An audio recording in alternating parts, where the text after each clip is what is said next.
여러분들 이렇게 6분이 이제 훈련에 참여하신다고 해가지고 한 사람이 천을 쫓는다 이제 그런 말씀이 이제 여호수아서인가요? 어디 그 말씀이 나온 걸로 알고 있는데 그 사람의 수가 중요한 게 아니라 한 사람 한 사람이 너무너무 중요한 가치를 이제 소유하고 있는 분들이라는 생각이 들었고 한 두세 사람만 이렇게 훈련에 참여한다고 해도 시작해야 되지 않나 항상 저는 그런 생각을 가지고 있는데 6분이나 하나님이 보내주셔가지고 이렇게 또 같이 훈련에 참여하게 돼서 너무나 반갑고 정말 행복하고 아까 개원 예배 때도 너무나 이렇게 막 감동이 되고 그런 생각을 해요. 뭐 이렇게 온라인이라고 해서 뭐 하나님의 그 은혜를 덜 부어주시거나 그러리라고는 전혀 생각하지 않습니다. 우리의 마음이 이 온라인 상태, 코로나 상황에서도 우리가 진정으로 하나님 앞에 드리고자 하는 갈망에게 있으면 하나님께서 놀랍게 은혜로 부어주시라고 믿습니다. 그 하나님의 역사를 기대하려면 두 가지 조건이 필요하다고 그러죠. 깨끗함과 갈급함이 필요하다고 그러죠. 그러니까 깨끗한 그릇으로 준비되어 있느냐. 첫 번째는. 두 번째는 얼마나 그 하나님께서 우리에게 부어주실 것을 갈망하고 있느냐. 이 두 가지가 충족이 되면 하나님께서 놀랍게 은혜로 부어주시라고 믿습니다. 그래서 이런 환경이라는 거는 우리에게 결코 장애물이 되지 않는다 하는 그런 생각을 해요. 그래서 제가 매일 아침 이제 큐티 할 때마다 요즘 이제 훈련을 위해서 기대하는데 항상 훈련은 기도 좀 아까 성희구 형님 말씀하셨는데 항상 온라인 이 훈련이 오프라인 시대 때보다 더 갑절의 은혜를 부어주십시오. 이게 이제 저희 굉장히 중요한 기도 제목으로 이제 드려지고 있습니다. 참 시대가 어렵죠. 그 대학로나 아니면 저기 명동 최근에 이제 거리를 한번 지나는 길이 있었는데 보니까 올 1월 달에쯤에 이렇게 지났을 때는 뭐 한 두 집 건너 한 집씩 이렇게 문이 닫혀 있던데 지금 가보니까 한 5집 정도 되면 3집이 다 문이 닫혔더라고요. 이렇게 임대 뭐 이렇게 나와 있고 큰일이구나. 수많은 이제 그런 빌딩 뭐 이런 상가 소상공인 이런 분들이 다 문을 닫고 힘들어하는 정말 고통의 터널을 지금 지나고 있잖아요.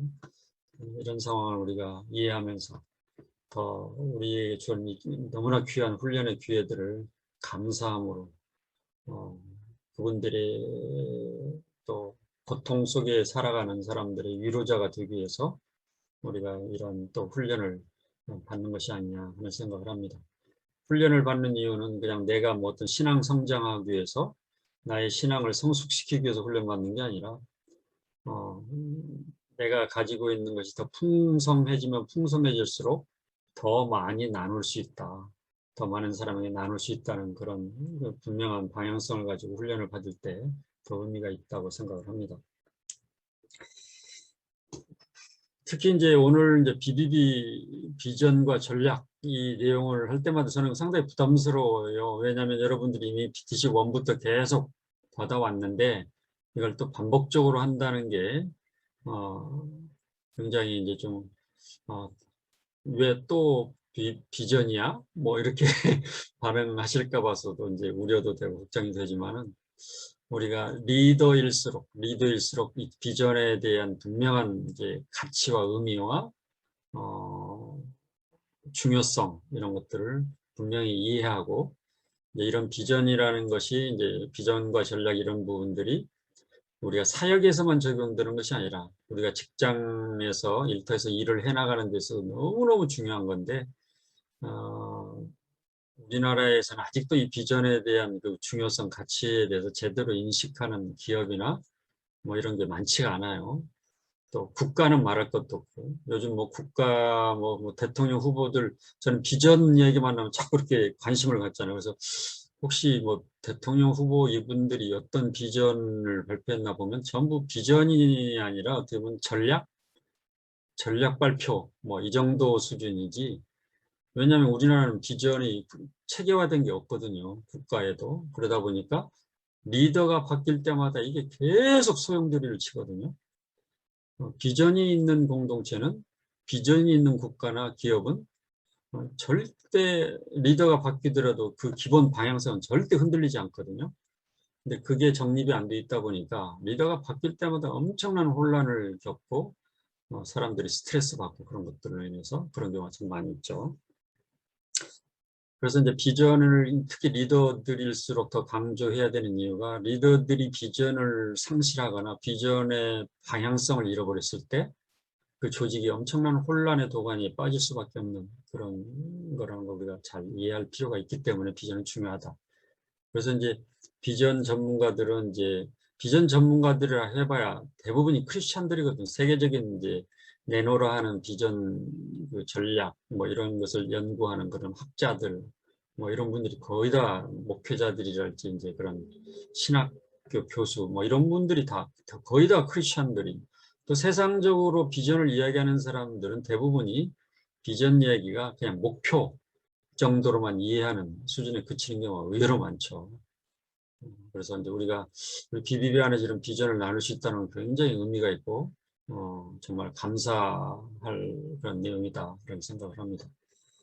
더 저는 감사하는 건 제가 이제 우리 BBB 비전을 정립하는 과정에서 회사에서도 이런 비전과 전략을 수립하는 정말 엄청난 그 집중적인 그런 이제 기간을 한 7개월 이상 동안 그 비전을 만드는 작업에 참여해온, 그래서 이제 글로벌한 그런 컨설팅 기업들하고 같이 이런 작업을 해보면서 이것이 얼마나 중요하고 가치 있는가. 그래서 이 비전을 세우기 위해서 이미 하나님께서 이렇게 그런 것들을 준비시켜 주셨다. 그게 너무너무 감사한 거예요. 그래서 우리 공동체 안에서 이런 비전을 정립하는 데 굉장히 실무적으로 도움이 됐었던 그런 것을 나누고 싶습니다. 그래서 전문가들에 의하면 비전은 한 700번 정도 반복해서 이렇게 공유가 됐을 때 이게 실제 자기 주체적으로 자기 것처럼 이게 인식이 된다는 거죠. 그런데 여러분들은 한 BTC3 정도 받는 분들은 한 30번, 20번 뭐 이 정도는 들으셨을 것 같은데 700번까지 가려면 아직도 갈 길이 멀죠. 그래서 그렇게 생각하고요. 자, 서론이 길었는데, 그래서 오늘은 이제 BB 비전과 전략에 대해서 이제 BT3 관점에서 좀 더 이렇게 강조할 부분을 더 강조하고, 일반적인 사항 그냥 넘어갈 수 있으면 넘어가고 그런 식으로 진행을 하도록 하겠습니다.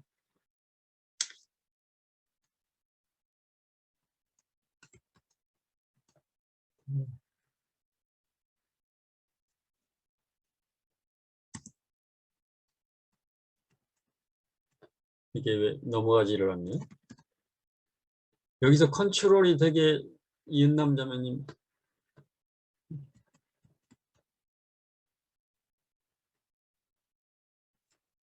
컨트롤이 안 돼요.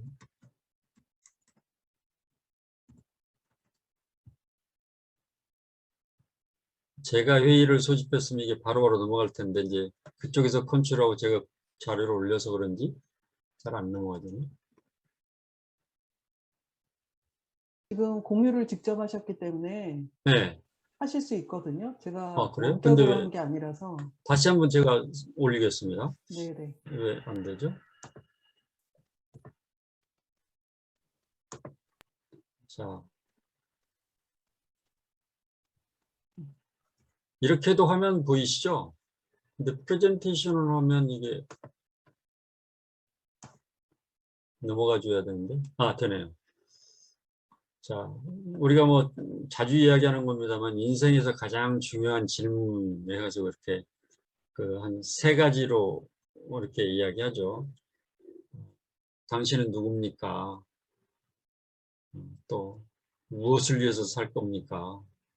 또 당신은 어디로 갈 것입니까? 이게 어떻게 보면 모든 철학자들이 고민해왔던 역사적으로 너무너무 중요한 이제 질문들이죠. 내가 누구지?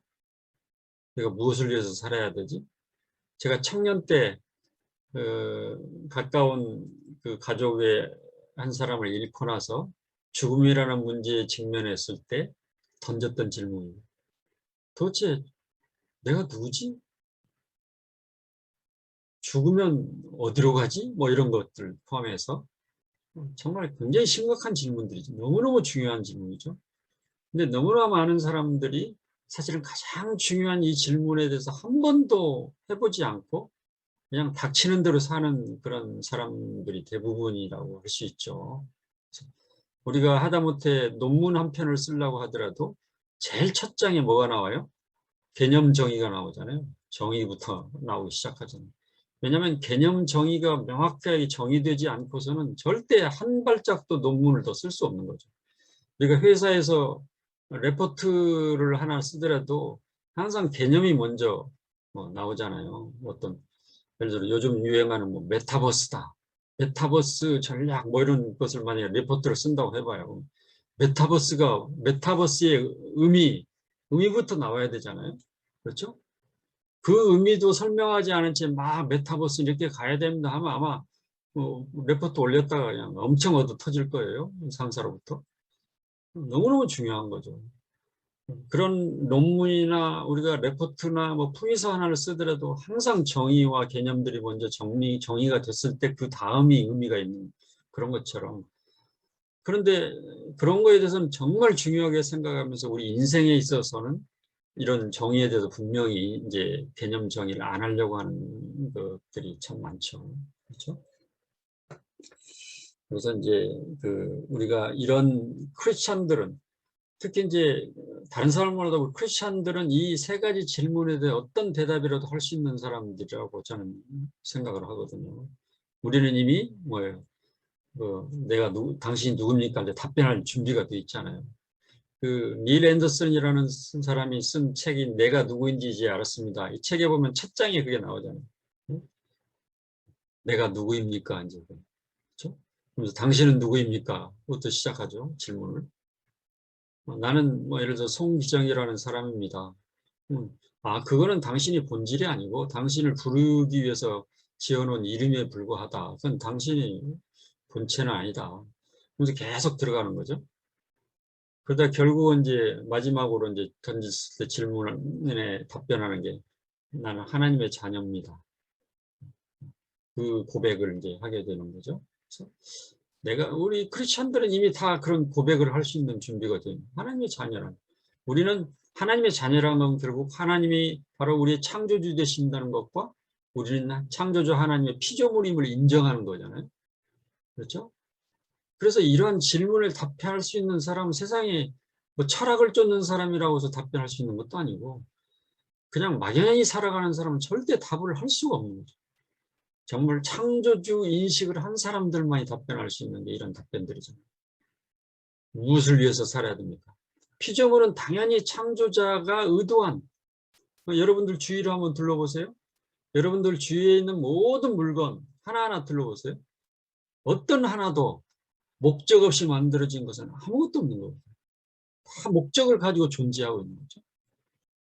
그 하찮은 물건이나 쓰레기통 하나도 목적을 가지고 존재하는데 우리 인간, 정말 존귀한 우리 인간이 아무런 목적 없이 살아간다는 것은 정말 가슴 아픈 거 아니에요?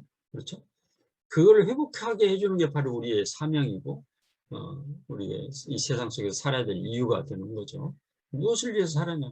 결국 뭐 소열의 문답이나 뭐 이런 데 나온 것처럼 웨스트민스터 신앙 고백이나 나온 것처럼 우리 정말 하나님의 영광을 위해서 사는 하나님이 영광을 위해서 산다는 것은 하나님이 가장 기쁘시게 하는 그 일을 위해서 산다는 거 아니에요? 그렇죠? 그럼 하나님이 뭘 가장 기뻐하실 것인가? 하나님이 가장 기뻐하시는 일. 결국 그게 다른 게 아니라 영혼 구원이잖아요. 모든 사람이 구원받는, 모든 사람이 하나님 앞으로 나오는 거 이것보다 더 귀한 가치 있는 게 하나님이 기뻐하시는 거 있어요. 그렇죠? 그래서 요한복음 6장 39절 40절에도 보면 내 아버지의 뜻은 아들을 보고 믿는 자마다 영생을 얻는 이것이다. 하나님의 뜻에 대해서 분명한 정의가 나오잖아요. 그렇죠? 그래서 우리가 무엇을 위해서 살 것이냐. 결국 하나님의 그 뜻, 하나님의 뜻에 맞춰진 삶. 우리가 일터에서 일하면서도 일 자체가 목적이 아니라 일을 통해서 만나는 사람들을 섬기고 사랑하고 그러는 과정 속에서 그들에게 어떻게든지 하나님의 나라의 복음을 전할 수 있는 이제 그것이 바로 우리가 해야 될 이제 그거 아니에요? 또 우리는 믿는 사람들에게 또 중요한 거죠. 당신은 어디로 갈 것이냐. 사람들은 두려워하는 게 뭐예요? 내가 죽으면 어떻게 될 것이냐. 이거에 대해 다 두려워하잖아요.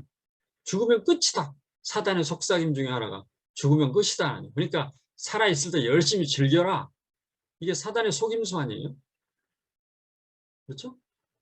그렇지만 우리에게는 반드시 가야 할 곳이 있다. 그렇죠? 우리는 한 번 죽고 한 번 죽고 두 번 살 거냐, 두 번 죽고 한 번 살 거냐. 거기서 우리는 한 번 죽고 거듭나고 또 영원히 사는 그런 엄청난 축복을 누리는 사람들이. 그러니까 우리 그리스도인들이 이 세 가지 질문에 대해서 완벽한 해답을 가지고 있는 사람들이죠. 그러니 얼마나 우리는 행복해야 할 사람들이에요. 그렇죠? 그래서 우리는 이제 인생의 골든 체인을 이야기하죠. 인생의 골든 체인, 가장 황금과 같은 인생을 설명하는 한 줄로 설명할 수 있다는 인생을. 그래서 우리가 만남으로부터 시작된다. 만남이라는 게 너무너무 중요합니다. 그렇죠? 그래서 골든 체인을 이렇게 설명하죠. 무엇을 만나느냐, 누구를 만나냐에 따라서 우리의 생각이 바뀌고, 시각이 바뀌고, 언어가 바뀌고, 행동이 바뀌고, 습관이 바뀌고, 인격이 바뀌고, 인생이 바뀐다. 그렇게 이야기하잖아요. 이걸 이제 인생의 골든 체인이라고 일반적으로, 교육학적으로는 이걸 굉장히 중요한 그거잖아요. 근데 누구를 만나느냐에 따라 생각이 바뀌면서 거기서 뭐예요? 관이 형성이 되는 거죠. 우리가 가치관, 인생관, 이런 관들이. 그렇죠? 그래서 이제 그래서 누구나 이 만남을 정말 중요하게 여기는 거잖아요. 잘못된 만남을 통해서 인생이 완전히 엉망진창이 되고 그게 얼마나 많아요. 그렇죠? 그래서 우리가 부모나 배우자나 이런 경우는 운명론적으로 한번 만나면 이거 어떻게 할 수 없지만 다른 여러 가지 만남들에 대해서는 어떻게 좋은 만남이 이루어지겠어 엄청나게 우리가 노력을 하고 그런 거 아니에요. 그렇죠? 그래서 이제 왼쪽 영역을 어떤 목적의 영역, 그 존재적 영역이라고, to be의 영역, why의 영역이라고. 그 다음에 오른쪽 영역을 이제 실행적인, 그렇죠? what's 영역이라고, doing의 영역. 이제 이렇게 보통 이야기하잖아요. 그래서 이 목표를 위해서 살 거냐, 목적을 위해서. 그러니까 목표가 제대로 실현이 되려면 가장 중요한 것이 목적이. 그래서 이제 리그 오렌 목사님들 목적이 이끄는 삶. 목적이 분명할 때 목표 실행 가능성이 엄청 높다는 거 아니에요? 그렇죠? 그러나 그동안 우리의 학교 교육이 거의 다 이 목표에다가 초점을 암기하고 해가지고 거의 주입식 이런 형태로 해왔잖아요. 그래서 이제 교육의 행태가 요즘 엄청나게 바뀌고 있잖아요. 선진국을 비롯해서. 일본도 2019년에 입시제도를 없애는 그런 법안이 이제 통과되고. 근데 우리나라는 아직도 계속 입시제도를 유지하잖아요. 그러니까 이 인간을 하여금 어떤 암기 잘하는 사람이 인재고 그런 개념이 아니라 정말 이 목적을 제대로 이해하고 공감할 수 있는 이런 인간을 키우는 거다. 교육의 목표를 두는 그런 게 있죠. 그래서 결국 인생의 수준을 높이는 방법은 결국 만남의 수준을 높이는 것이다. 그래서 만남의 수준을 높이려다 만남이라는 건 여러 가지 것들이 있잖아요. 어떤 사람은 죽을 병에 걸렸 그런 사건을 만남으로 인해서 생각이 바뀌고 인생이 바뀌고 인생관이 바뀌는 그런 경우가 많잖아요. 어떤 사람은 그 책 한 권을 잘 선택해서 책 한 권 읽고 나서 인생이 바뀌는 그런 경우도 있고 그런 사건을 만나. 그렇지만 가장 중요한 만남은 사람들과의 만남이죠. 그 중에서도 우리가 더 나간다면 가장 중요한 만남 우리가 너무나 잘 아는 예수님과의 만남. 그 최고의 가치를 지닌 예수님과의 만남을 통해서 우리의 인생이 뒤집어지는. 저도 마찬가지. 옛날에 예수 믿기 전에 학생 때 제가 3년 전에 우리 친구들 앞에서 진정으로 용서를 구했었죠. 왜냐하면 저에게 전도하려고 했던 사람들한테 엄청나게 해댔으니까 제가. 세상에 할 짓이 없어 그런 짓을 했냐. 그런 거 믿으려면 내 주먹 믿는다고 제가 큰 소리 치던 사람이었잖아요. 그래서 3년 전 겨울에 우리 친구들이 모인 자리에서 믿는 친구들 모인 자리에 가서 공식적으로 그 앞에서 정말 미안하다. 용서해달라. 그때 너희들에게 내가 그런 상처 주는 많은 이야기를 했던 걸 정말 미안하게 생각한다. 용서를 구했던 적이 있는데 그 친구들이 얼마나 안타까웠겠어요. 그 당시만 해도. 정말 하나님의 은혜로 예수님을 만나게 됐다는 거. 예수 그리스도를 만났다는 거 이 자체가 우리에게는 어마어마한 축복이죠. 그렇죠? 그래서 진정한 이런 만남이 이루어져서 여기서 진정한 비전을 이야기할 수 있는 거죠. 하나님과의 만남을 제대로 만난 사람, 예수님과의 제대로 만난 사람만이 비전을 이야기할 수 있는 거 아니에요? 그렇죠? 그래서 뒤에 이제 비전의 정의에 대해서도 우리가 배우겠습니다. 그래서 비전은 너무너무 만남으로부터 시작되는 진정한 그런 만남으로부터 진정한 비전이 우리가 설명해 줄 수 있는 거죠. 그래서 우리가 뭐 훈련도 받고 뭐 멘토멘도 하고 하지만 어떤 가장 중요한 거는 모델링이라고 그러잖아요. 모델링이라고. 그래서 우리가 뭔가 본을 보이는 그런 삶을 살아갈 때 우리가 일터사역의 핵심이 뭐예요? 트레이닝도 중요하고 멘토링, 멘토멘도 중요하고 여러 가지도 뭐 소그룹도 중요하지만 결국은 우리 한 사람 한 사람이 세상 삶의 현장 속에서 그런 삶의 본을 보이는 그랬을 때 그 삶의 현장이 진정으로 변화되고 세상이 변화되는 그런 이제 일들이 이루어지는 거죠. 그래서 한 사람이 어느 곳에서 조금씩 이렇게 살아간다고 해서 세상이 변하겠느냐 하지만 그것이 모아졌을 때 엄청난 이제 이제 영향력이 나타나게 되는 거죠. 자, 오늘 이제 나눌 내용들은 비전이 뭐냐, 왜 중요하냐, 그다음에 일반적인 비전의 체계, 그다음에 성공적인 달성을 위해서 우리가 어떻게 해야 되느냐, 또 그렇다면 우리는 BBB는 어떻게 비전을 정립하게 되느냐, 그다음에 우리가 지향하는 건 뭐냐, 또 여러분들은 PT3이기 때문에 리더로 성장하려면 비전에 대해서 어떻게 인식을 해야 되냐, 이런 정도로 간단하게 한번 정리를 해보면 좋을 것 같아요. 자, 오늘 강의 목적을 우리 임혜경 대면님께서 한번 읽어주시겠어요? 마이크 켜시고요.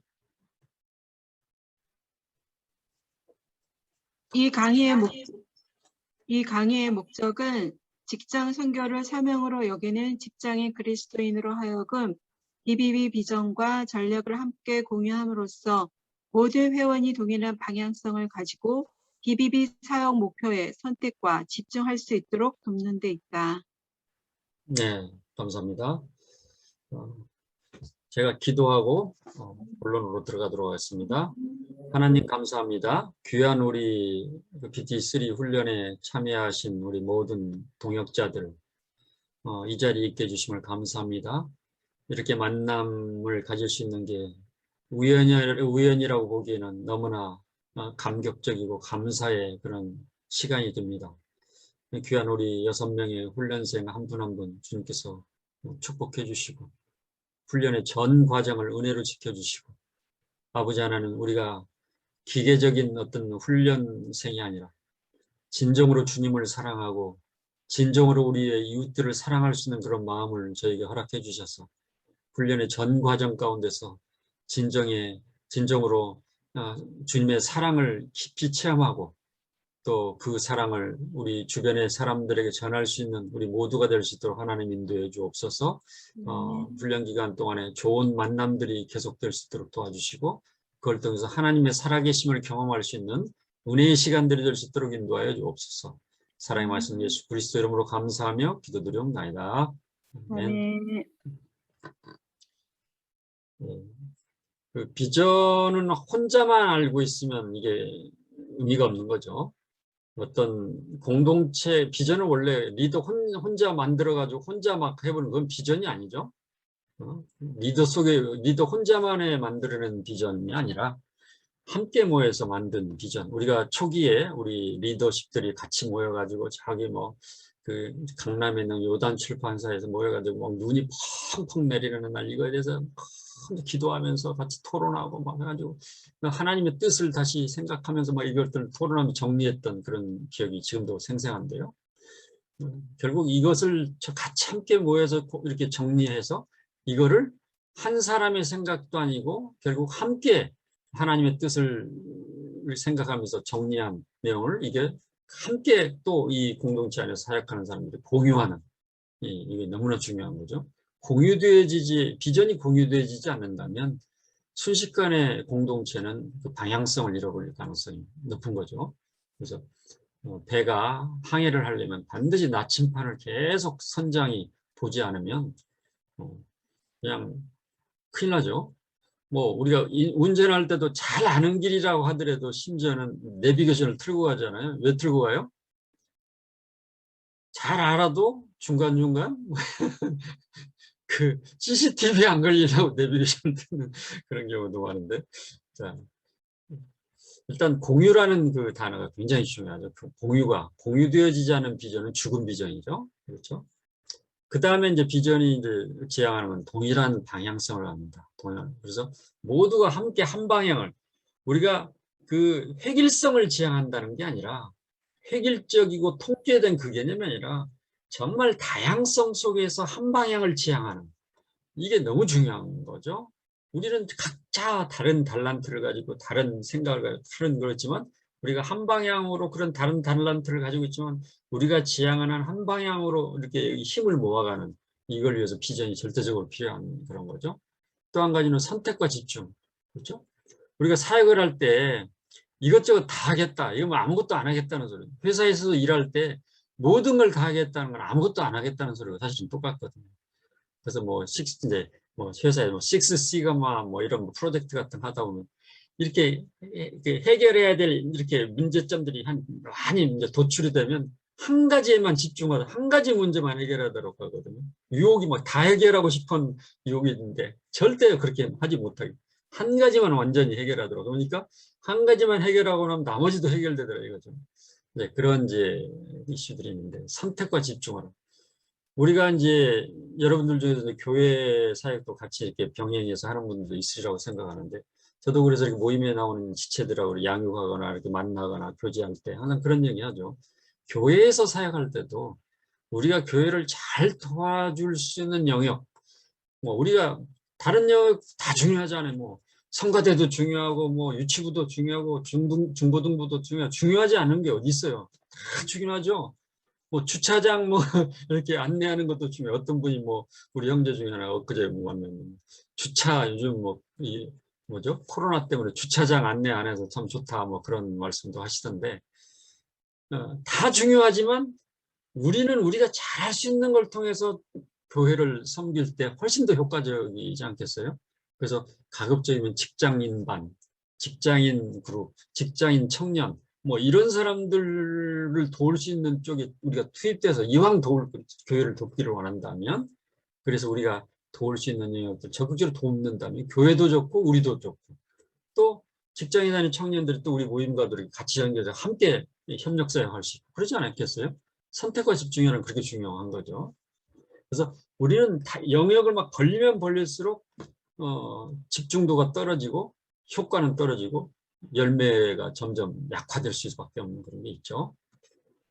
그래서 우리가 사역에 헌신하기에 앞서서 항상 먼저 질문해야 될 게, 왜 해야 되는지, 무엇을 해야 되는지, 어떻게 해야 되는지, 이제 이런 것들이 어떻게 보면 비전의 영역이라고 볼 수 있죠. 그래서 회사에서도 우리가 리더로서 뭔가를 일을 시킬 때, 부하사원들한테 다른 사람 일에 대해서 이야기 나올 때 이걸 왜 하지? 이런 질문이 반드시 필요한 거잖아요. 리더는 꼭 이 부분을 설명해 줄 수 있어야죠. 그렇죠? 왜 우리가 이런 사역을 해야 되죠? 왜 이런 일에 집중을 해야 되죠? 그래서 설명할 수 있어야 되죠. 그렇죠? 그래서 무엇을 해야 되는지. 이거는 설명해 주지 않고 위에서 이렇게 일감을 받아와가지고 툭 던져주면 한번 생각해와 해가지고 맨날 해가지고 오면 정리되면 이거 아니잖아 하면서 막 고치기만 하면 미치는 거죠. 예. 뭐 직원들 미치는 거죠. 리더가 생각하는 큰 방향을 먼저 설명해주고 왜 이것을 이렇게 하게 되는지 설명해주면서 내 생각에는 이렇게 하면 어떨까 하는 생각하는데 한번 더 고민해봐라. 이런 식으로 방향을 제시해 줄 때 일하는 사람이 정말 일을 하더라도 의미를 느끼고 일하는 보람을 느끼고 그런 건데, 아무것도 설명해 주지 않고 그냥 막 일만 던져주고 해오라고 한번 하면 뭐 자기는 계속 아무 고민도 안 하고 부하사원들한테 뭐 고민하는 그런 리더가 되면 절대 안 되잖아요. 가장 정말 꼴불개인 리더가 되어버리는 거죠. 그래서 이런 영역들은 리더십 커뮤니케이션의 핵심이 되는 게 어떻게 보면 비전과 전략에 해당되는 거다.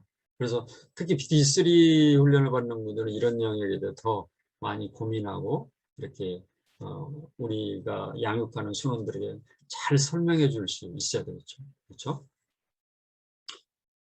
자, 비전이란 이제 그 사전적 의미로 이제 정리되어 있는데요. 우리 두 번째 훈련생인 이선경 자매님 한번 화면 순서대로 이렇게 이선경 자매님. 비전이란 조직이 장기적으로 지향하는 목표, 가치관, 이념 등을 통칭하는 개념으로 조직이 앞으로 어떻게 되어야 하는지에 대한 이상적인 모습을 보여준다. 비전은 하나님이 바라보시는 것을 보는 것. 비전이란 하나님의 은혜를 입은 개인이나 공동체가 자발적이고 강한 의지로 추구하는 원대한 반응, 목표. 예. 그래서 요즘은 이제 기업들도 가보면 뭐 목표, 가치관, 뭐 경영 이념 이런 식으로 막 결혼은 왔는데요. 대부분 이제 벽걸이용 정도로 전락되어 있는 경우 굉장히 많죠. 그래서 이제 저도 여기 지금 현 직장 이전에 전 직장에 있다가 이제 잠깐 그만두고 한 6년 가까이 이제 개인 사업을 하면서 이제 그런 병원들 막 이렇게 방문하다 보니 막 비전 그럴듯하게 막 걸어 있는 데가 상당수 있었어요.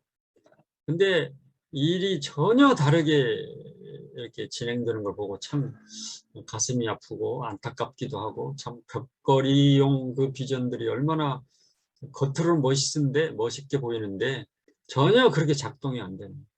뭐 고객들을 뭐 한다고 뭐 환자들한테 잘한다는데 보면 전혀 아닌 경우가 참 많죠. 그래서 사전적 의미로는 이런 식으로 진행되지만, 특히 이제 창조론적 관점에서 비전의 정의는 바로 이 아래 우리가 정의진. 그러니까 우리가 피조물이라는 인식을 하는 한 우리는 우리가 지향하는 비전은 하나님이 바라보시는 것, 곧 하나님의 뜻. 예수님께서도 공생의 사역을 하시면서 끝까지 처음부터 끝까지 일관되게 생각하셨던 게 하나님의 나라잖아요. 하나님의 나라. 예수님의 비전은 오직 하나님의 나라였잖아요. 그 하나님의 나라를 어떻게든지 이루시기 위한 그 비전 가운데서 십자가를 지시고 또 부활하시고, 그래서 하나님 나라를 이루시고 우리 각 사람마다 하나님의 나라에 임하게 하시는 일을 위해서 결국 십자가에 죽으신 거 아니에요? 그렇죠? 그렇죠. 비전은 그래서 창조론적 관점에서 뭐 하나님이 바라보시는 거, 이게 너무나 정확한 이제 정의라고 할 수 있고, 또 구체적으로 들어간다면 비전이란 하나님의 은혜를 우린 개인적으로, 개인이나 또는 공동체적으로 자발적이고 강한 의지를 추구하는 원대한 반응 목표라는 표현을 써놨어요. 뭐냐면 어떻게 보면 우리는 하나님으로부터 엄청난 은혜를 받은 존재들이잖아요. 그때 은혜 받았다면 거기에 뭔가 반응을 보여야 돼요. 반응. 그렇죠? 그래서 그런 은혜 받은 사람들은 항상 그게 감사를 억지로 감사하지 않잖아요. 자발적으로 감사해요. 항상 자발성과 그에 대한 반응이 항상 나오게 돼요. 그래서 그래서 목표가 크게 되어 있는 거죠. 목표가 원대하고 더 이런 비전이 없는 사람이 항상 높게 되어 있는 거죠. 그래서 이 비전의 개념을 우리가 이렇게 이해를 하고 다음으로 넘어가겠습니다. 그렇다면 이제 비전의 개념을 좀 더 구체적으로 이해한다면, 이제 이것도 이제 우리가 1, 2 이제 훈련 때 다 설명드린 겁니다만, 왼쪽과 이제 오른쪽 두 가지 축으로 나눠진다고 그랬죠. 그래서 핵심을 보존하는 축하고 발전을 자극하는 축. 그래서 이제 핵심을 보존하는 건 이게 무슨 의미냐면, 리더가 바뀌어도 공동체가 존재하는 한 절대 변할 수 없는, 그렇죠? 우리의 존재 목적, 우리의 사명, 그 다음에 핵심 가치는 뭐예요? 존재 목적은 미션이라고도 하고 사명이라고도 하죠. 핵심 가치는 뭐예요? 우리가 반드시 이 존재 목적을 이루어 나가는데 필요한 행동 강령, 의사결정 기준, 이런 걸 핵심 가치라고 그러잖아요. 근데 핵심 가치는 정해놓고 그와 전혀 딴판으로 그렇게 의사결정을 하는 경우, 그런 경우로 십상이 엄청 많잖아요. 그렇죠? 기업들도 막 해가지고 정직, 성실 막 해놓고 막 이중장부 쓰고 그러면 그건 비전 이미 핵심 가치가 무너져 버린 거잖아요. 그렇죠? 진짜 살아있는 핵심 가치가 됩니다. 선진 기업으로 갈수록, 선진국으로 갈수록 이런 것이 굉장히 엄격하게 적용되는 걸 보게 되죠. 자, 그 다음에 이제 목표, 전략, 실행계획, 평가, 뭐 이런 것들은 환경 변화에 따라서 언제든지 이렇게 바뀔 수 있는 거잖아요. 우리가 예상은 해서 목표를 세우지만 환경이 전혀 달라요. 코로나 상황처럼 전혀 달라졌을 때는 우리의 전략이 이렇게 오프라인 시대에 하던 전략으로는 전혀 통용이 될 수가 없잖아요. 우리 전체 모임을 하거나 성경 모임을 하거나 또는 훈련을 하거나 전략이 한순간에 바뀌어야 되잖아요. 그렇지만 이것을 전략을 바꿔서 바로 우리 존재 목적을 이루는데 연결될 수 있도록 이제 이런 것들 항상 서로 상호 보완적인 그런 역할을 하게 되는 거죠. 그래서 이제 이 목표나 전략에 이런 것도 절대 바뀌지 않고 세월이 바뀌고 디지털 시대가 환경이 변했는데 교회가 그냥 옛날 그것만 딱 구닥다리만 잡고 있으면 사람들이 오겠어요, 안 오겠어요?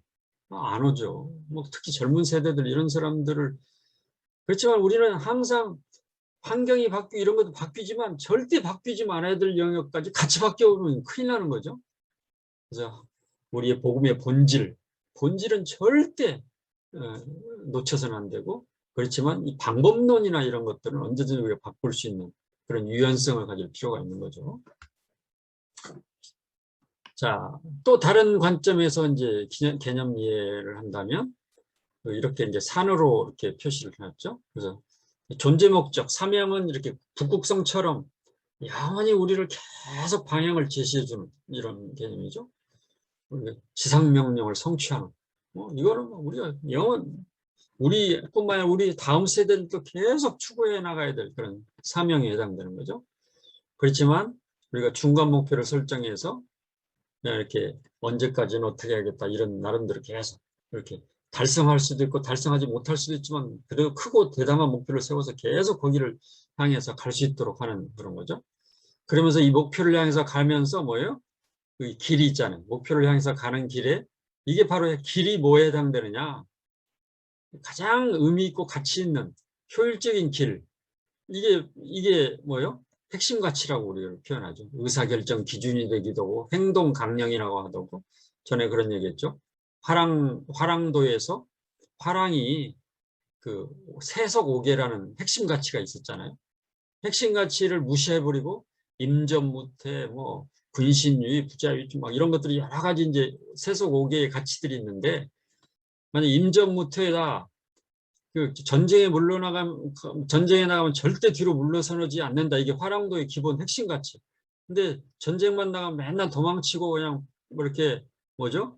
그 뭐라고 그러죠? 이렇게 군대 그 전쟁에서 도망병 신세가 이런 것은 이미 화랑도가 아니라는 거 아니에요? 이런 것처럼 핵심 가치는 그만큼 무서운 거죠. 공동체에서 중요한 거고. 그래서 모든 의사결정을 할 때도 이 핵심 가치에 따라서 의사결정합니다.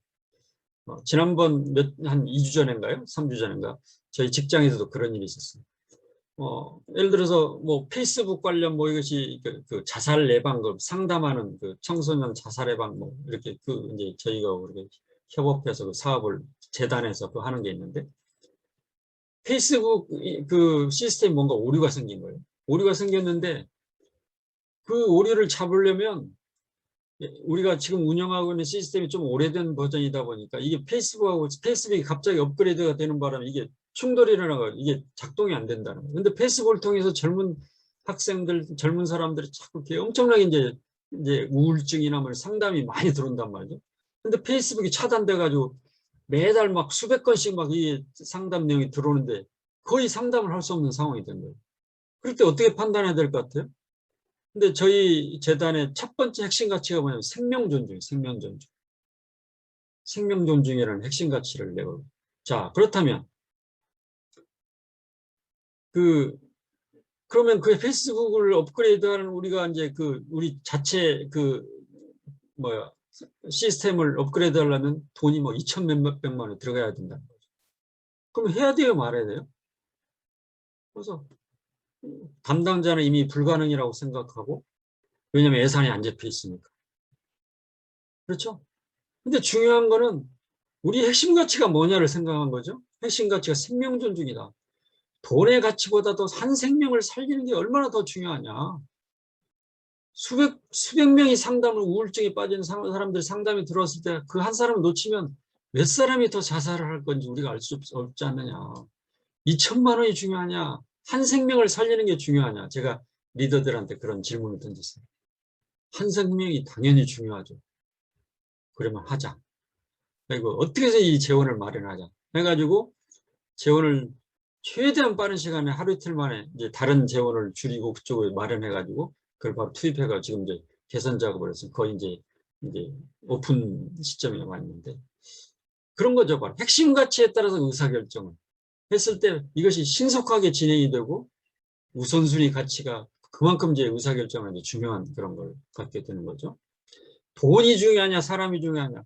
그러면 우리 핵심 항상 그 의사결정에 갈등이 있을 때 항상 핵심 가치를 생각하면서 하면 바로 답이 나오는 거죠. 그렇죠? 한 예를 설명드렸는데 바로 이런 개념들을 여러분들이 이해하면 특히 이제 PT3에 해당되는 분들은 이제 이런 개념들을 잘 이해해 주셨으면 좋겠다 그런 생각입니다.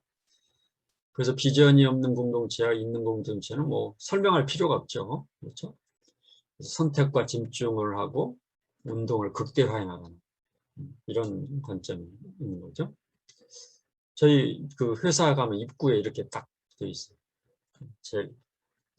제일 왼쪽에는 이제 설립 취지가 나와 있고 가운데에는 우리의 미션과 코어 밸류, 핵심 가치가 나와 있죠.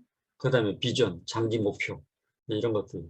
저희 회의실에도 가면 미션, 우리의 핵심 가치, 우리의 비전 이게 딱 정리되어 있고 그래서 항상 회의하면서도 출근하고 퇴근하면서 항상 이걸 볼 수 있게 그래서 항상 이걸 생각하면서 일을 할 수 있도록 그냥 단순한 벽걸이용이 아니라 우리의 모든 하는 업무의 모든 과정 속에 이것이 녹아있고 우리가 규정을 하나 만들 때도 항상 이 비전 체계의 정신을 절대 벗어나지 않도록 그런 식으로 규정도 만들고 이렇게 하는 거죠. 코로나 때문에 이렇게 뭐 4단계 딱 들어가요. 그러면 우리가 생명 존중, 그럼 우리 직원들이 제일 중요시 여겨야 돼요. 바로 또 재택으로 전환해가지고 또 이 업무. 왜냐면 노출되면 위험하니까. 이런 식으로 모든 의사결정이 이제 핵심 가치나 이런 거에 따라서 진행할 수 있는 이제 이런 게 이제 작동이 되는 거죠. 그냥 이렇게 이름만 있는 그런 비전 체계가 아니라 실제 우리의 삶과 사역과 일과 다 연결되는 그런 게 국가도 마찬가지. 그래서 국가의 비전 체계는 얼마나 중요하겠어요. 저는 그런 대통령을 한번 만나보고 싶어요. 그런 대통령이 우리 국가의 비전을 제대로 정립하고 모든 국민의 대표들이 모여서 우리 국가가 지향해야 되는 비전과 핵심 가치를 정하고 모든 국민은 그 핵심 가치에 따라 행동하도록 그게 바로 문화를 만들어 나가는 거잖아요. 그래서 뭐 이상한 가지고 한 사람이 잘못된 생각을 해가지고 막 거기에 따라 의사결정을 해버리면 막 이상한 짓을 하게 되고 막 그런 일들이 얼마나 많아요. 그렇죠? 항상 그런 꿈을 꾸고 그런 우리나라의 리더들이 나왔으면 참 좋겠다. 자, 비전이 왜 중요한가? 왜 필요한가? 그래서 비전을 가리켜서 빅보스라고 그러잖아요. 빅보스. 리더보다도 더 위에 있다는 거죠. 그렇죠? 제가 전에 한번 그런 설명을 드린 것 같은데 제가 전에 다니던 회사 회장님이 우리 직원들 모여놓은 상태에서 특히 신입사원들 모인 자리에 그럼 우리 회사에서 누가 제일 높습니까? 그러면 직원들이 회장님이요. 당연히 회장님이 높다고 안 하겠어요? 그랬을 때 이제 회장님이 하셨던 얘기가 지금도 기억이 생생한데 죄송하지만 여러분들의 대답이 틀렸습니다. 우리 회사에서 제일 높은 사람은 회장도 아니고 사장도 아닙니다. 우리 회사에서 가장 높은 것은 바로 우리의 비전입니다. 회장이나 사장은 높은 사람이 아니라 돕는 역할이 큰 사람일 뿐입니다. 돕는 역할이 큰 사람. 그러니까 리더십의 개념을 피라미드 개념에서 역피라미드 개념으로 우리 여러분들 홈페이지 들어가 보셨나요? 우리 홈페이지 들어가면 우리 홈페이지의 이 조직도를 보면 제일 아래가 이사회로 나와 있어요. 제일 위에가 뭐로 나와 있습니까? 믿지 않는 사람, 불신자들. 우리가 섬겨야 될 대상들이에요. 리더들이 해야 될 역할은 뭐예요? 섬겨야 될 역할이잖아요. 군림하는 역할이 아니라 섬기는 역할이잖아요. 그렇죠? 그래서 비전은 바로 우리 빅보스다. 빅보스다. 그렇죠? 리더가 제일 높은 사람이 아니라 비전이 항상 그래요. 리더가 바뀌어도 우리의 비전 체계는 계속 이렇게 이어져 나가는 그런 개념이잖아요. 그랬을 때 여기서 뭐예요? 자율과 창의적인 분위기가 나고 일관된 의사결정이 바르고, 여기가 BT3에서 이제 앞으로 여러분이 주님의 전도교육을 통해 배우겠습니다만, 뭐예요? 위임의 원리가 여기서 나온 거예요. 그렇죠? 비전 체계에 따라 의사결정하면 누구도 그거에 대해서 뭐 의사결정 잘못했다고 이야기할 수 없는 거죠. 그렇죠? 그러니까 자신 있게 자율적으로 의사결정하도록 비전에 따라서 의사결정하도록 맡길 수 있는 거죠. 그렇죠? 그리고 선택과 집중의 방향성을 제시해줘. 장기적 관점에서 접근이 용이하고, 모든 전략과 제도와 규정과 기준의 기준점이 되는, 법을 만들더라도 제도를 만들더라도 규정을 만들더라도 항상 비전의 정신에서 벗어나지 않았는가, 이걸 생각하게 되는 거죠. 그랬을 때 이제 이런 비전이 제대로 정립이 됐을 때 공동체의 한방향정을 통해서 팀워크와 운동의 극대화가 일어날 수 있는 거죠. 그리고 이런 비전이 명확하면 어지간한 난관이 와가지고는 끄떡없죠. 우리가 만약에 비전이 없이 막 그냥 코로나 왔으니까 좀 쉬었다 가자 막연히 이렇게 했다면 뭐 편안하고 좋을지는 몰라도 아마 한 2년 지나면 BBB 없어져, 그냥 BBB 이름만 남아있고 사람은 온데간데 아무도 없을 거예요 아마. 근데도 우리가 우리의 비전을 끝까지 추구하기 위해서 또 온라인을 통해서 훈련하자. 얼마나 감사하죠. 얼마나 감동적. 이제 이런 상황에서 우리가 드려지고 하자 하는데 하나님께서 은혜 주시지 않겠어요? 그렇죠? 하나님께서 너무 기뻐하실 것 같아요. 여러분들이 이런 상황에서도 기꺼이 훈련에 참여하고자 하는 게 얼마나 감사가 돼요. 그렇죠? 그래서 우리가 일시적 난관을 극복하는 데 용이하고, 공동체가 방향을 잃어버렸을 때 항상 다시 한번 비전을 생각하고 비전에 따라서 다시 그것들 이제 전략을 이렇게 수립해서 이렇게 돌파해 나가는 이런 것이 중요한 거죠. 그다음에 이제 네 번째 이제 꿈을 꾸리되 이제 비전을 이제 우리가 달성이 용이하게 되려면 네 가지 원리에 항상 이제 네 가지 원리에 충실해야 되죠. 막연하게 뭐 이렇게 그럴듯한 비전만 만들어 놓고 실행 계획이 없는 거예요. 실행 계획. 그렇죠? 구체화되지 않은 비전은 그건 또 절대 현실화될 수 없는 거잖아요. 그래서 여러분들이 이제 훈련 받으면서 뭐 주간 계획 뭐 이런 실행 주간 실행 뭐 이런 세우는 이유가 뭐예요? 현실화되기 위한 하나의 방법론들이잖아요. 그게 현실화. 그냥 우리가 하루 일과를 시작하면서도 우리 직원들은 하루 일과 딱 시작하기 전에 5분이어도 좋다, 10분이어도 좋다, 하루에 어떤 걸 할 것인가를 좀 구체적으로 메모를 하고 하루를 시작하자. 막연히 시작하는 것과 차라리 30분 정도 고민하고 하루를 시작하는 사람이 30분 고민하고 시작한 사람이 훨씬 더 효율적으로 일할 수 있는 거다. 네? 이제 이런 직원들하고 얼마 전에도 그런 얘기. 오자마자부터 막 뭐 일을 하는 척 해봐야 오늘 뭘 할 것인가 우선순위를 정하고 이렇게 하는 것과는 전혀 다른 거잖아요. 그렇죠? 그 다음에 중간 목표는 미래의 모습부터 거꾸로 설정. 그 다음에 공유 아까 얘기했잖아요. 공유되지 않은 비전은 그건 죽은 비전이라고 그랬죠. 계속 공유돼. 같이 공감할 수 있는.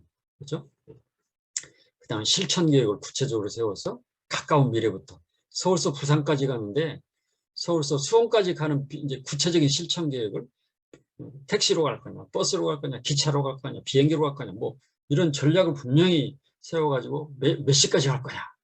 구체화된 그런 것을 세웠을 때 이게 실행 가능성이 높은 거 아니겠어요? 그렇죠? 수원까지 갈 거야. 언제까지 갈 건데, 뭘로 갈 건지 아무 전략도 실천 계획도 없이는 아무 일도 안 이루어지는 거죠. 그건 막연한 상상력으로 끝나버리는 거죠. 그렇죠? 그래서 이 네 가지 원리. 우리 이런 원리들은 여러분들이 회사에서도 일할 때 정말 중요한 방향성들이잖아요. 그렇죠? 자, 그렇다면 우리 BBB는 이제 이런 비전 체계를 우리가 이해했으면 어떤 상태에서 태동되었느냐.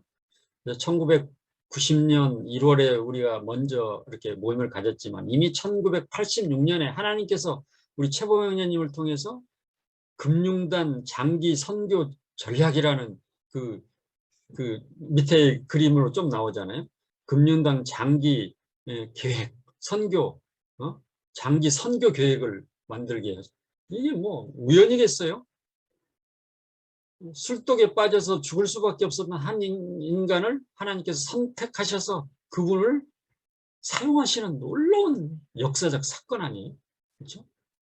그래서 최봉희님이 옛날에 초기에 항상 만나서 나는 만약에 예수님 안 만났으면 술 때문에 벌써 죽었을 거다. 지금 현재 존재하지 않을 거다. 그 정도로 술을 좋아하셨던 그 한 사람이 옆에 있는 직장 동료에게 교회 나가자 한마디 듣고 같이 따라 나가서 교회 그리고 복음을 전해 들으면서 거기서 BBB가 태동하게 된 거예요. 하나님의 놀랍고 절묘한 그런 계획 가운데서 우리 BBB가 태동하게 된 거죠. 그래서 1990년 1월에 이제 본격적으로 이제 명동에 있는 향림교회에서 처음 모임을 시작했었죠. 그래서 복음 전파와 제자 양육과 연합사역이라는 이런 기치를 내걸고 우리 모임이 시작되고, 그래서 이제 광화문 모임, 세종 모임 이러면서 계속 이제 무섭게 이제 확산이 되었던 거죠. 그래서 직장 선교 운동이 이제 일어나기 시작하게 된 거죠. 우리 BBB는 이제 제자 사역을 기치를 내고 제자 운동, 제자화 운동 모임이다. 이렇게 해서 불신자를 이제 우리 일터 속에서 전도하고 또 그 전도한 초신자를 양육해서 그들을 제자로 삼고 그들을 더 무장시켜서 일터 선교사, 일터 선교 이제 전과로 이제 세우는 우리가 이 직장에 나가는 것이 일만 하는 존재들이 아니라 일하면서 그냥 경제적인 충족을 하는 그런 존재만이 아니라 모든 그리스도인들, 일터 속에 있는 모든 그리스도인들은 이런 사명을 띤 존재들이다. 우리가 있는 그것이 바로 우리의 선교지다. 이제 이런 인식을 이제 하기 시작하면서 놀랍게 이제 모임이 이제 확산되어 왔던 거죠. 그러다 보니까 갑자기 이제 사람들이 막 구름대처럼 모여들다 보니까 초기에는 그냥 이렇게 성경 공부하는 모임 정도로 이렇게 모이다가 우리가 이렇게 많은 사람들이 모이는데 우리의 모임이 어떤 모임인가에 대한 분명한 방향을 제시해 줄 필요가 있겠다 해가지고 이제 우리 BBB 비전과 철학, BBB 철학, 사역 철학 뭐 이런 것들을 정립하게 된 거죠. 그래서 이제 여러분들 이제 순장 매뉴얼 거기에 보면 이게 다 원본을 다 넣어놨잖아요. 그래서 BTC2인가요? 3인가에서 그걸 다 의무적으로 읽도록 되어 있잖아요. 그래서 거기 독후감도 쓰고 막 그러는데, 그래서 우리는 누군가?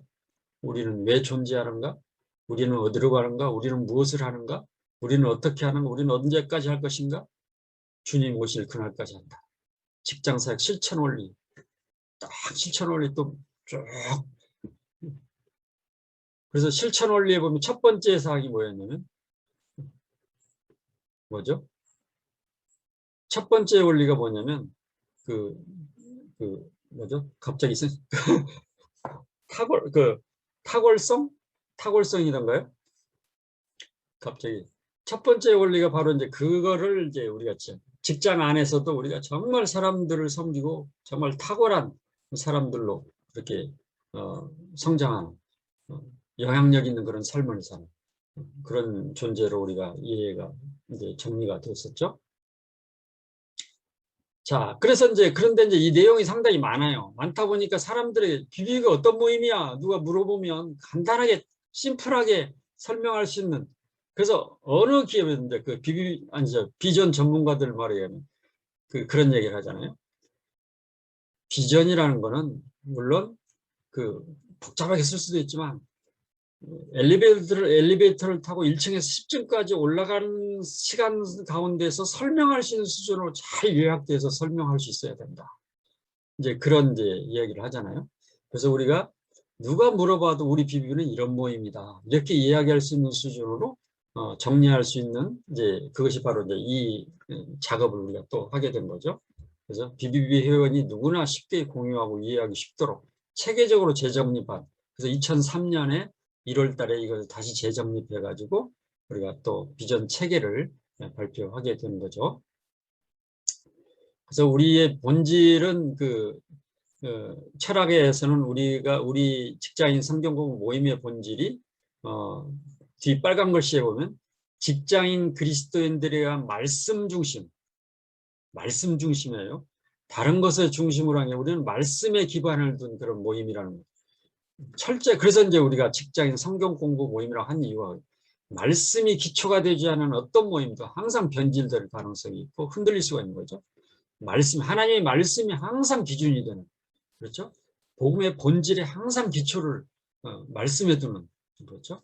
어떤 우리가 뭐 그냥 뭐 은혜를 받았다 뭐 이런 뭐 어떤 그 개념이 아니라 항상 말씀의 기초를 둔 이제 그런 모임이다. 그다음에 초교파적인, 우리만 옳고 다른 데는 틀렸다, 그게 아니라 정말 복음의 본질을 함께 공감하고 이해하고 받아들이는 교회나 선교단체나 이런 공동체라 우리는 함께한다.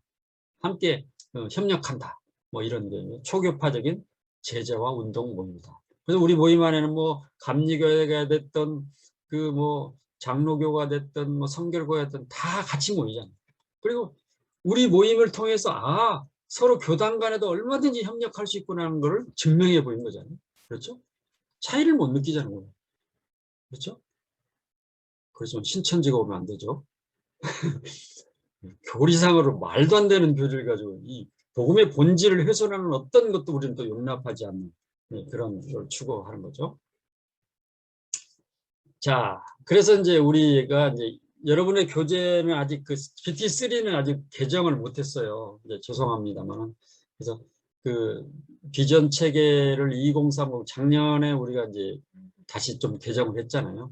2030년 그동안에 2020년까지 맞춰서 이제 이거 전략이나 이런 걸 했었는데 이거를 좀 환경도 변하고 그래서 조금 이제 이걸 내용 이제 특히 목표 부분 이거는 조금 우리가 조정이 필요하다 해가지고 이거를 우리가 좀 조정을 한 거죠.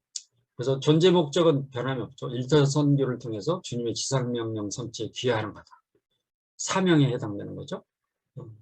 그 다음에 핵심 가치는 뭐라고 그랬죠? 우리의 행동 강령, 의사결정. 우리의 모든 의사결정이 기준이 되는 거예요. 그래서 우리가 하는 일이 정말 여기에 맞춰져 있느냐. 재생산하는 일터 선교사를 양성하는 그 일에 가장 핵심 가치를 두고 있느냐. 또 우리 각자도 일터에서 선한 영향력 있는 사랑과 섬김의 삶을 실천하는 삶을 살고자 도전하고 그런 삶을 살아내고 있느냐. 그렇죠? BBB에서 훈련받았다고 하는데 직장에 와서 보면 사람들한테 오히려 굉장히 저에 가까운 우리 강원주 형제나 뭐 이런 직원들이 저 리더 밑에서 일하고 싶어요 막 이런 사람들이 많아요. 얼마나 멋있어. 우리 사직동 모임 이경환 형제. 저는 이제 가까이 있으니까 알잖아요. 저 리더 밑에서 저도 같이 일하고 싶어요. 이 정도는 돼야 되지 않겠어요? 적어도 우리 BBB 나온 사람들은 참 사람들을 섬겨주고 이렇게 얼마나 멋있어요. 그게 바로 선한 그런 영향력 가운데 살다 보면 자연스럽게 복음을 전할 기회들이 계속 나타나는 거 아니었어요? 그렇죠? 전에 강원주 형제님을 보면 아무도 리더들이 가기 싫어하는 조직에 배치가 돼가지고 그러니까 리더들의 무덤이다 뭐 이렇게까지 거기 가서 완전히 회복시켜. 그렇죠? 바로 우리 그리스도인들이 해야 될 역할 아니에요. 그렇죠? 어디를 가나 우리가 가는 곳이 회복이 되는 문화적으로 회복이 되는. 그렇죠? 그 다음에 협력사역을 통한 민족과 세계복음화에 참여. 우리만 옳다. 독선에 빠져있는 그게. 그렇죠? 저는 그런 꿈이 하나 있어요. 우리 BBB가 빨리 없어졌으면 좋겠다. 왜?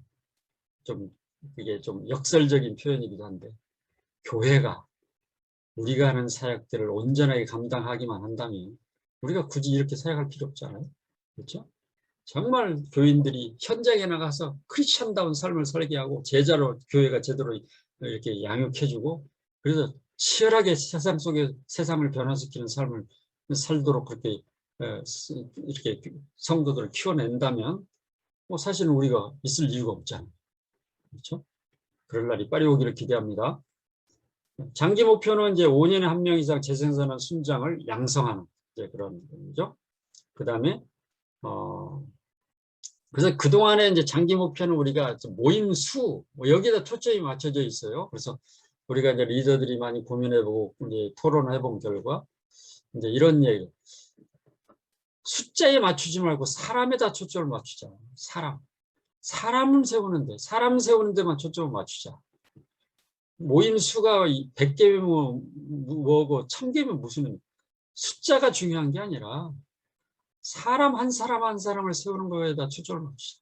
사람을 중시하는 사람에다 중심을 둔. 그렇죠? 전에 한번 제가 보여드렸는지 모르지만 그 상도라는 드라마에 보면 그런 내용, 그렇죠? 장사, 그 홍득조 어르신이 그 임상홍 애한테 그런 얘기죠. 장사란 말이야, 어? 돈을 버는 것이 아니라 사람을 남기는 것이야. 그런 영상 본 적 있으시죠? 사람에다 초점을 맞춘 목표다, 장기 목표다. 그래서 5년에 한 사람 이상 재생산하는 순장을 세우는, 이것을 적어도 이런 목표를 가지고 우리가 사역을 하자. 그 다음에 지역 모임도 재생산하는 순장을 이렇게 배가하는, 이제 그런, 뭐 100명이 모였다, 200명이 모였다가 중요한 게 아니라 정말 사람들을 세우는 순장들이 계속 넘쳐나는 이제 그런 모임들로 계속 키워나가자. 이런 개념으로 이제 2030의 비전 체계를 조금 이제 보완을 했죠. 그 다음에 추진 원칙은 예수님의 사역의 원리, 초대교회의 사역 원리에 충실하자. 하나님의 뜻, 비전에 입각한 의사결정, 행동 방향을 결정. 이 일터에서 그리스도에 대한 매력적인, 이제 생각납니다. 우리 직장인의 그 실천사역의 첫 번째가 이거였어요. 정말 우리가 삶 현장에서 매력적인 삶을 살자. 그리스도인으로서 정말 매력적인 삶을 살자. 나도 저 사람처럼 살고 싶어. 왕따 당하는 사람이 아니라 정말 술도 안 마시는데 멋있어. 술도 안 마시는데 일도 너무 잘해. 그런 어떤 매력적인 그리스도인의 삶을 추구하는 우리가 됐으면 좋겠고. 그 다음에 순장을 재생산하는 일터 사역 전문가 양성의 선택과 집중하는. 그 다음에 협력 사역.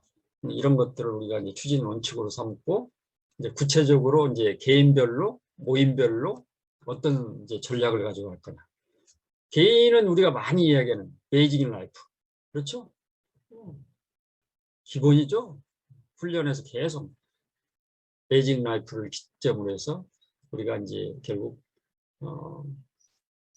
그리스도인의 닮은 매력적인 일터 선교사의 삶을 추구할 뿐만 아니라 적용 중심의 성경 공부 전문가로서의 우리가 베이직 라이프를 정말 철저히 큐티도 하고 우리의 삶을 없이 변화시키는.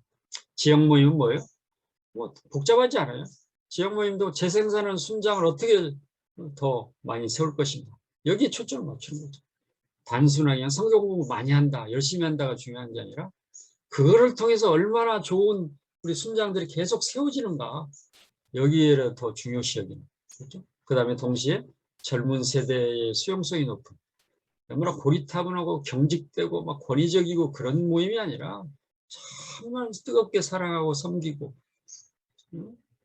다양한 어떤 우리 젊은이들 그런 것들도 우리가 포용하고, 그러면서 우리의 복음의 본질과 정말 우리 일터사의 중요성과 가치를 제대로 알려주는 그런 모임이 된다면 얼마나 멋지겠어요. 그렇죠? 본부도 현장 사역의 그런 필요들을 지원 역량을 더욱더 강화하고, 교계, 학계, 선교 등과 사역 전략, 협력 사역을 활성화, 적극적으로 협력하는. 그렇죠? 앞으로는 아마 우리 모임과 같은 사역하는 단체들 굉장히 신학교에서나 제가 신학대 교수들이나 이런 분들 만나보거나 목회자들 만나고 그런 걸 희망하는 분들 너무 많아요. 여러분들을 아마 많이 찾을 거예요. 철저히 준비 많이 하시기 바랍니다. 자, 그 다음에 우리의 이제 기본 이제 사역의 플로우는 이거잖아요. 본부 지구는 하나의 영적 지원소 역할을 한다. 지역 모임은 영적 충전소 역할, 같이 모여서 우리가 뭐 이렇게 영적 전쟁터 일터에서 막 상처받은 사람들 와서 모여서 같이 거기서 기도하고 또 어려움을 함께 나누고 교제하고 이러면서 회복하고 다시 충전받고 다시 또 현장에 나가서 치열하게 또 살아내고, 그렇죠? 그 현장에 나가서 우리가 기도하면서 말씀을 적용하고 사람들에게 복음을 전할 수 있으면 전하고 대가를 지불하고 기꺼이 지불하고 사람들을 섬기고 그 안에서 하나님 나라를 이루나가는 일터 선교사의 삶을 사는, 이게 바로 영적 전쟁들, 적용해야 될 적용지잖아요. 그렇죠? 이게 우리가 살아내야 될 삶이다. 이렇게 정리할 수 있죠. 그래서 종합 정리한다면 뭐예요? 우리의 존재의 목적, 우리의 사명이죠. 미션. 일터 선교를 통한 민족과 세계복음을 기여하는 것. 그 다음 우리의 목표는 뭐예요? 결국 핵심 가치를 기반으로 둔 재생산을 헌신된 일터 선교사를 양성하는, 그렇죠? 계속 그 순장들을 세우는 거예요. 그렇다면 이 순장을 세우기 위해서 뭐예요? 현장 제자 사역의 그 원리들을 입각한. 왜냐하면 이 원리가 어떻게 보면 효율적인 원리가 아니라 유일한 원리라고 그러잖아요. 그렇죠? 사람을 세우는 원리. 그 사람이 중요한. 그 혼창통이라는 책에 보면 이런 재밌는 얘기. 뭐냐면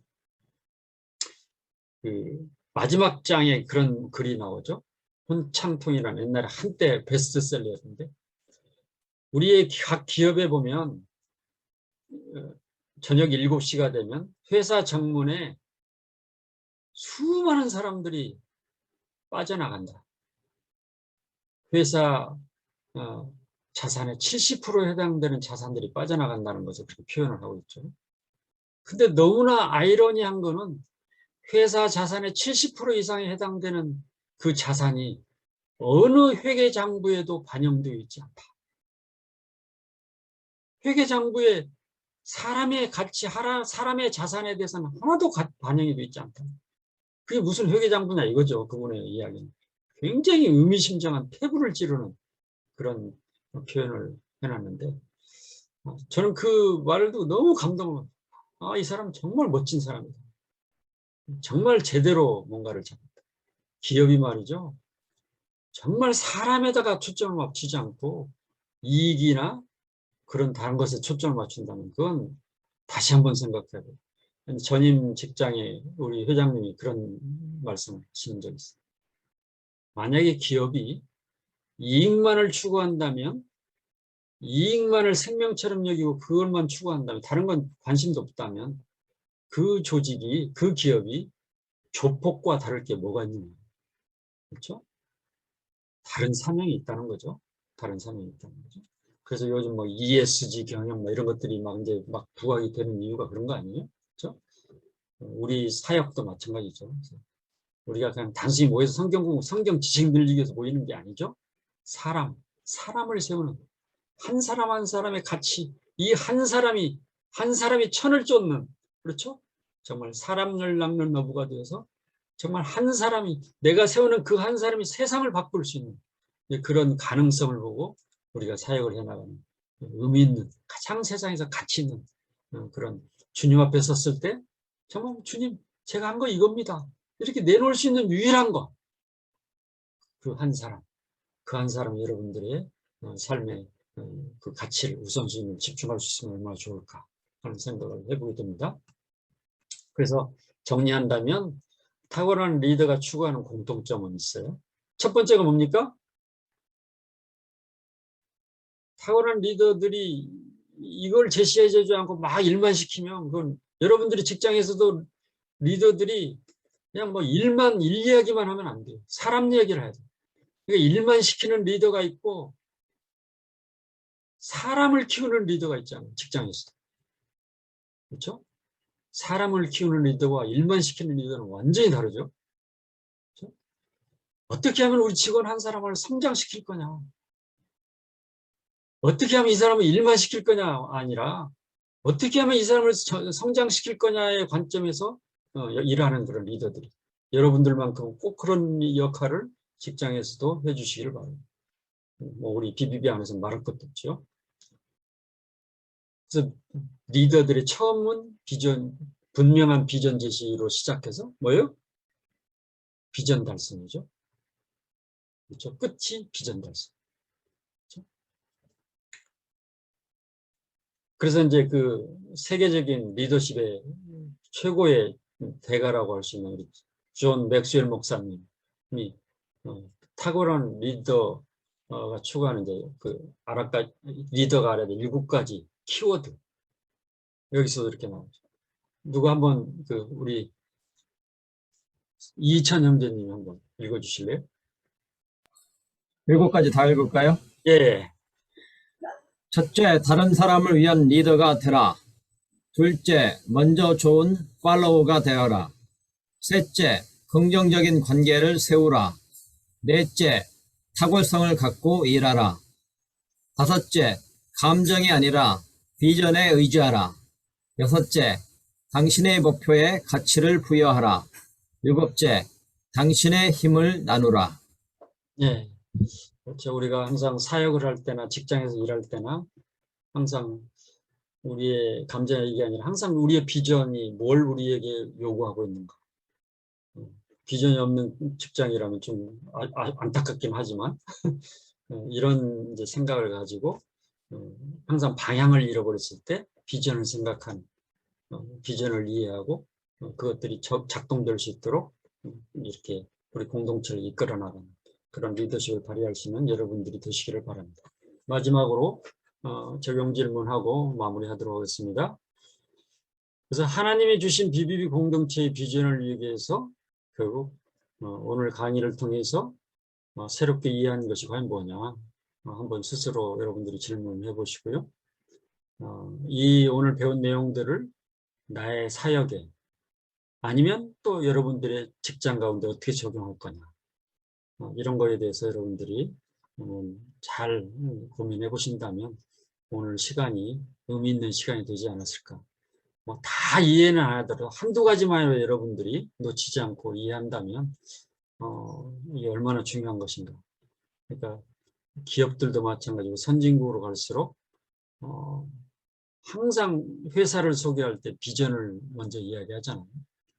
중국이나 이런 데 가면 비전 이야기하는 기업은 한 번도 본 적이 없어요. 그렇죠? 전에 한번 그 상해 아닌 저쪽 그 뭐죠?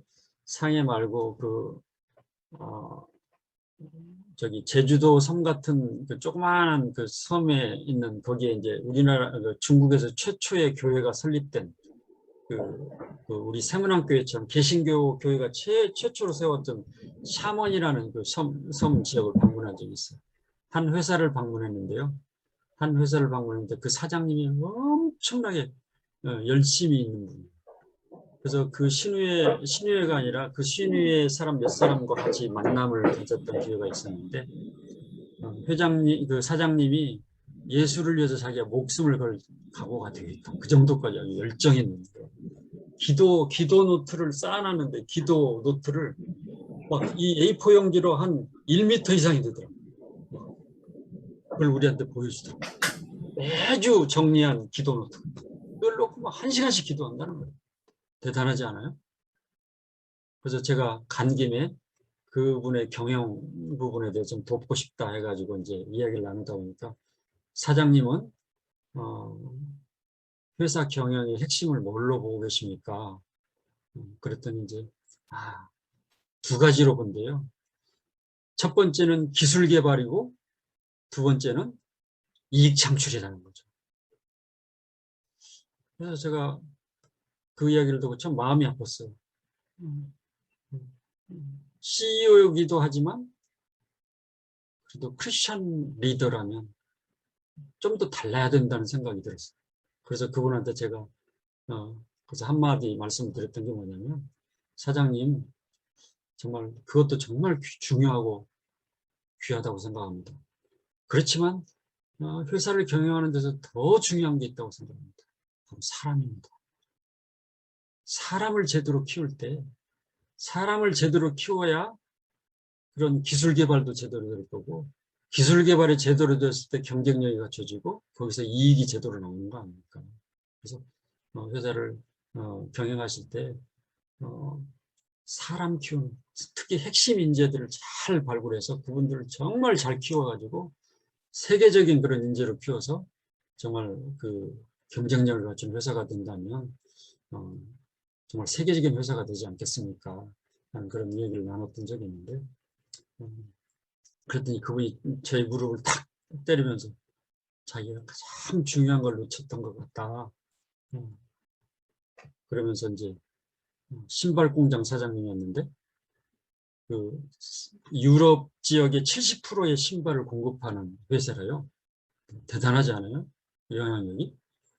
그래서 이제 그분과 그런 걸 놓고 같이 기도하고 우리가 이제 헤어졌던 기억이 납니다. 그래서 많은 조직, 많은 기업, 우리 이렇게 복음을 위해서 사역하는 공동체뿐만 아니라 기업도 어디도 사람을 우습게 여기는 사람을 무시하는 그런 문화, 이런 것들이 잘못되어 있는 문화들이 워낙 많잖아요. 그래서 여러분들이 있는 곳, 여러분들이 가는 곳, 어디에서나 항상 사람들을 너무나 존귀하게 여기고 그 존귀하게 여김을 통해서 그 속에서 복음을 전하는 기회, 사람들을 세우는 기회가 더욱 많아질 수 있기를 기대합니다. 오늘 여기까지 강의를 마치도록 하겠습니다. 제가 기도하고 마치도록 하겠습니다. 하나님 감사합니다. 우리에게 비전을 주시고 그런 사명을 허락하셔서 우리가 세상적 가치관에 따라서 살지 않게 하시고 하늘나라의 가치관을 가지고 살아갈 수 있도록 도와주셔서 참 감사합니다. 귀한 우리 모든 6명의 훈련생들 한 사람 한 사람 주님께서 붙들어 주시고 평생을 주님을 진정으로 사랑하고 우리의 이웃들을 진정으로 사랑할 수 있는 주님이 본인을 보여주셨던 섬김의 그런 리더로서 역할들을 감당할 수 있도록 하나님 인도하여 주옵소서. 훈련의 전 과정 가운데 주님께서 함께해 주셔서 사역과 일터와 가정의 모든 상황 가운데 주님께서 함께해 주시고 정말 모든 훈련 과정들이 물 흐르듯이 잘 이렇게 진행될 수 있도록 인도해 주시고 감사가 넘치는, 그래서 마지막에 하나님께 영광을 돌리시는 그런 훈련이 될 수 있도록 하나님 인도하여 주시기를 원하며 사랑의 말씀 예수 그리스도의 이름으로 감사하며 기도드리옵나이다. 아멘.